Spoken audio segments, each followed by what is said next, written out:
I don't know. You're right. It could be something the researchers should consider. Let's go to the last story, guys. And a 39-year-old woman who allegedly attempted to sell her 5-year-old grandson for 400K is facing human trafficking charges. The woman is accused of colluding with unknown individuals in attempting to sell the minor before police officers posing as interested buyers arrested her. Does it go back to the story of the hard economic times? No. Why would someone want to sell, as Cindy said before, you go through labor. 9 months is no joke. Those who have given birth, they know. Mato, it's 3 times, so you know it better. Cindy know it better. How do you go through that pain and then at the end of it, raise for 5 years, alafu muuze? Actually, we are raised for 5 years. Oh, for what? 5 days. It was 5 days. And it was the mother, or it was the grandmother to the child who was selling the child, because the child was born to a 16-year-old mother. This again goes back to the one thing that I keep on talking about on this show, that I have learned about Kenyans. Utu, aki utu, yani tu, utu ilituona tu hivi ika left group. Utu na Wakenya ni kama hakuna. Kwa sababu hata kama ni pesa unahitaji, inakaa aje. Kuuza mtoto mdogo siku 5.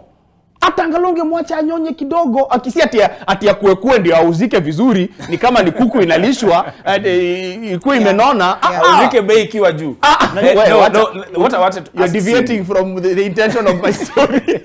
Mato, what I wanted to know from Cindy though is, do we think that as a country, maybe, I don't know how it will sound, but maybe we should have a discussion about people who give birth to children they are not able to raise. True. That should we have means of either giving up your child for adoption and things like that, or, you know, just some other way other than, you know, this illegal chuom, Cindy? Absolutely. You've named it. Adopting a child in Kenya is such a tedious process that most people abandon their children in children's home or worse, by the roadside. You'll find that this grandmother was so ashamed by the fact that the daughter or the granddaughter was pregnant at such a young age. She was like, I'll kill 2 birds with 1 stone. I'll rid you of the shame and then we'll make some money off it. And the truth is, for them to think about this, that means there's a market. There are people who buy children. However, I bring it back to the root cause, and I've talked about this before. We need to remove the veil out of our eyes and start sex education in school. A lot of young girls and young boys don't know that just 1 contact, you can get a child. And it is not to promote promiscuity, but just to let them know that if you do this, this will happen. You know, Cindy, the strangest thing is that this issue is a complex whole. Like, it's a whole compound issue, because even the ones, we've seen stories like, you know, sex for school fees, sex for food, for fish, for everything. So even the economic situation of a country can dictate something like underage pregnancies, because now the underage children are forced to involve themselves in activities they would otherwise not, Tom. You see, this could be a different story if the story was about this lady gave birth to a baby and she could not bring the baby up. Everyone would have supported in a way. But you see, now maybe they don't have the knowledge that ati naeza weka mtoto pale, naeza peana mtoto. So I think selling, labda hiyo ndio iko kwa akili yao. So I think it's also good we put it out there that maybe ukilemewa, because kuna watu wanapata tu bahati mbaya alafu wanalemewa. So if you cannot bring your baby up, tuone there's a way that unaeza peana mtoto wako mahali through an easy way. I remember there was a time when some guys stole their child from Kenyatta National Hospital because of a 16,000 bill. And the conversation on Twitter was really towards, you know, responsible siring.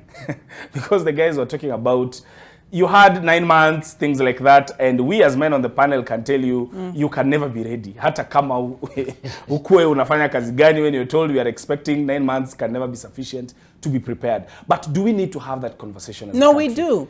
We do, and it is not elitist to say that if you are going to engage in adult activities, then you need to make adult choices. You have 9 months. where are you going to give birth to this child? How are you going to take care of? There are so many circumstances in which a woman gets pregnant. Sometimes it is not out of her own will. And probably you find even maybe with this young girl, that is a situation, she's like, Mr. Maneno or Toto. So I actually agree with you, Tom. We need to have ways that people can be informed and say, if you have an unwanted pregnancy, instead of doing the nonsense that girl did in Kitengela, you give up your child for adoption, and it is easy for you to do so. All right. I have a question, Coach. Sorry, we will not have time for the question. Unaweza niuliza kwa chai. Wacha nikuulize tu. Nitumie message. Simple. Mark ataniua. Between driving and parenting, which is harder? Parenting. Kwa nini hakuna parenting school, kuna driving school? Wow. No, that's a good one. Wow, that's a very good question. And that's all the time we had for you tonight. All the stories we had tonight. Continue the conversation. Our hashtag is TTTT on Twitter. At Nick Kwach, at Tom Daktari, at Cindy Ogana, at Daddy Mato on all our socials. Tuonane at 10 p.m. for the trend, late trend. Goodbye.